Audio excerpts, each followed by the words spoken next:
Assalamualaikum warahmatullahi wabarakatuh. Nabiullah Sulaiman alaihi salam merupakan salah seorang nabi dari 25 nabi yang wajib diketahui bagi setiap kaum muslimin. Beliau dianugerahi kerajaan yang tak hanya memimpin manusia, melainkan golongan jin, setan, hewan, bahkan angin. Semua itu termaktub dalam surat Shad.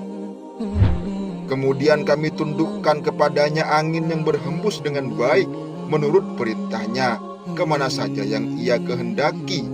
Dan kami tundukkan pula kepadanya setan-setan, semuanya ahli bangunan dan penyelam, dan setan yang lain yang terikat dalam belenggu.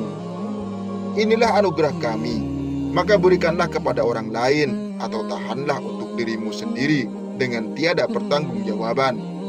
Dan sesungguhnya dia mempunyai kedudukan yang dekat pada sisi kami dan tempat kembali yang baik. Dijelaskan dalam kitab Mukhtasar Tarikh Dimashq, juz ketiga, Wahab bin Munbih mengatakan bahwa cincin Nabi Sulaiman alaihi salam berasal dari langit yang memiliki 4 sisi. Di antara sisinya tertulis, La ilaha illallah wahdahu la syarikalah, lahu Muhammad abduhu wa rasuluh, yang memiliki arti tidak ada Tuhan selain Allah, tidak ada sekutu baginya. Muhammad adalah hamba dan rasulnya. Pada sisi kedua tertulis, Allahumma malikal mulki tu'til mulka man tasha wa tanzi'ul mulka man tasha wa tu'izzu man tasha wa tudhillu man tasha, yang memiliki arti, wahai Allah, Raja yang memiliki kerajaan, Engkau berikan kekuasaan kepada yang Engkau kehendaki, Engkau cabut kekuasaan dari orang yang Engkau kehendaki, Engkau memuliakan orang yang Engkau kehendaki, dan Engkau hinakan orang yang Engkau kehendaki. Pada sisi ketiga tertulis, kullu syai'in halikun illallah, yang artinya segala sesuatu akan musnah kecuali Allah. Dan pada sisi yang keempat tertulis, tabarakta ilahi la syarikalah, artinya maha suci Engkau wahai Tuhanku yang tidak ada sekutu bagimu.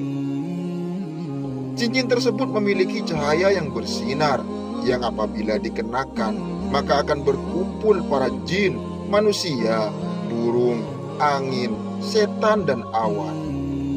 Dikisahkan bahwa Nabi Sulaiman alaihi salam selalu mencopot cincinnya ketika ia hendak pergi ke toilet. Pada suatu hari, Nabi Sulaiman alaihi salam hendak berwudu, maka ia menyerahkan cincinnya itu kepada budak sahayanya yang bernama Aminah. Ketika itu, ada jin yang mendahului Sulaiman masuk ke tempat wudu dan bersembunyi di balik pintu. Dalam Ibnu Katsir dijelaskan bahwa nama setan itu adalah Sahr. Namun ada beberapa pendapat yang menyelisihi tentang nama ini. Di antaranya ada yang mengatakan bahwa namanya adalah Asif. Ini diterangkan oleh Mujahid. Dan dia juga mengatakan bahwa namanya adalah Asruwa.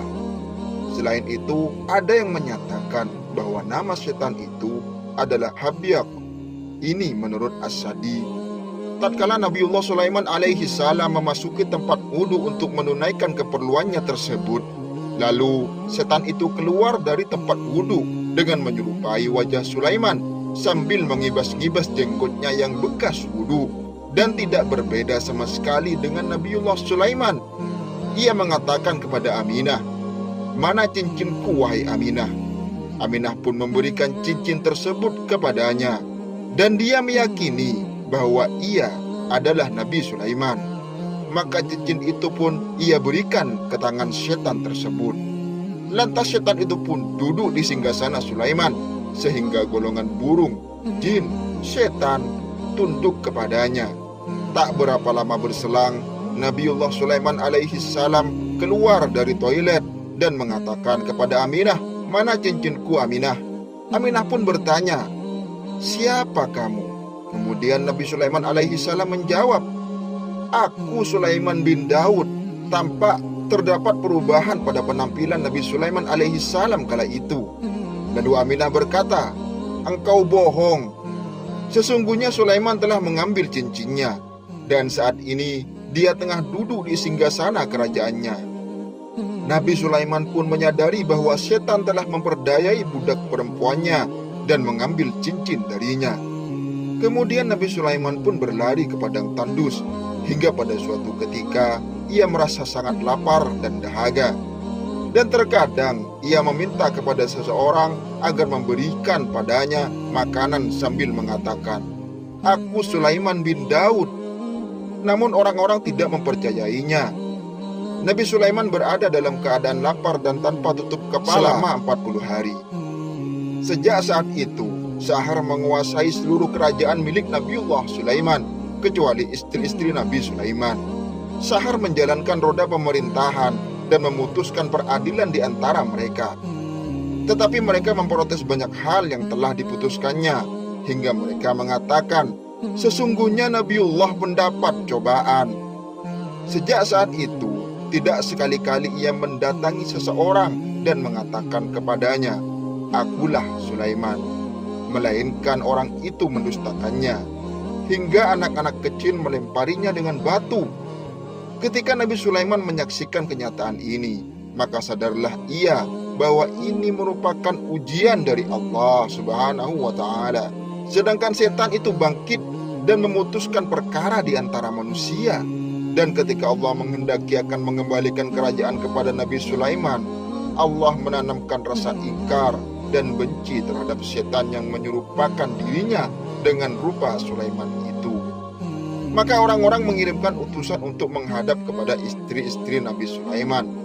Para utusan mengatakan kepada mereka, "Apakah kalian menyaksikan sesuatu yang aneh pada diri Nabi Sulaiman?" Mereka menjawab, "Ya, sesungguhnya dia sekarang selalu mendatangi kami di saat kami sedang haid. Padahal sebelum itu dia tidak pernah melakukannya." Ketika setan melihat bahwa perihal dirinya akan diketahui dan kedoknya akan terbuka, mereka, para setan, menulis sebuah kitab yang di dalamnya terkandung sihir dan kekufuran. Maka mereka pendam di bawah singgasananya. Setelah itu mereka gali dan berpura-pura menemukannya, dan mereka membacakannya kepada orang-orang. Inilah cikal bakal ilmu sihir. Akhirnya mereka mengatakan, "Dengan cara inikah Sulaiman menguasai manusia dan mengalahkan mereka?" Kemudian semua orang mengingkari Sulaiman, dan mereka tetap bersikap mengingkarinya. Selanjutnya setan melemparkan cincin Nabi Sulaiman ke dasar laut. Diceritakan bahwa Nabi Sulaiman alaihi salam setelah terkatung-katung, sampailah Nabi Sulaiman alaihi salam di tepi pantai, dan dia menyaksikan sekelompok nelayan. Lalu ia pun menghampiri dan bekerja bersama mereka. Nabi Sulaiman yang sudah berada di tengah-tengah para nelayan bekerja pada mereka. Maka datanglah seorang lelaki membeli ikan-ikan di pantai itu dari jenis ikan yang menelan cincin Nabi Sulaiman. Dari ikan yang menelan cincin itu pun ada pada kelompok tersebut. Lelaki itu memanggil Nabi Sulaiman dan berkata kepadanya, "Maukah engkau pikul ikan-ikan ini?" Nabi Sulaiman menjawab, "Ya." Dan ia pun bertanya, "Berapa upahnya?" Lelaki itu menjawab, "Aku akan membayarmu dengan jenis ikan yang akan kau pikul ini." Nabi Sulaiman alaihi salam setuju. Lalu ia memikul ikan-ikan itu dengan pergi membawanya ke rumah laki-laki itu. Setelah sampai di pintu rumah lelaki itu, maka si lelaki itu memberinya upah berupa ikan yang di dalamnya terdapat cincin Nabi Sulaiman. Nabi Sulaiman yang sudah menerima ikan itu lalu membelah perut ikan tadi.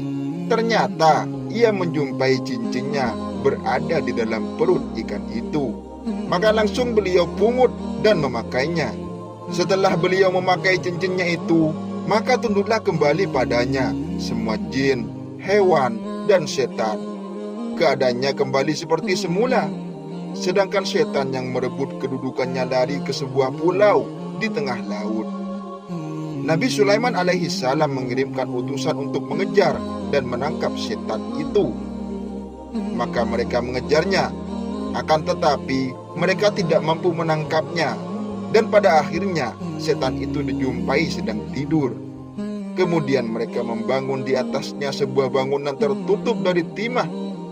Ketika setan itu bangun, ia kaget dan melompat.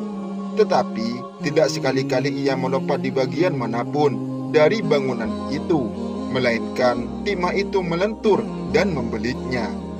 Akhirnya mereka dapat menangkapnya dan mengikatnya, lalu membawanya ke hadapan Nabiullah Sulaiman alaihissalam.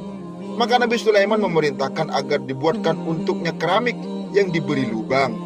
Kemudian setan itu dimasukkan ke dalamnya dan disumbat dengan penutup dari tembaga.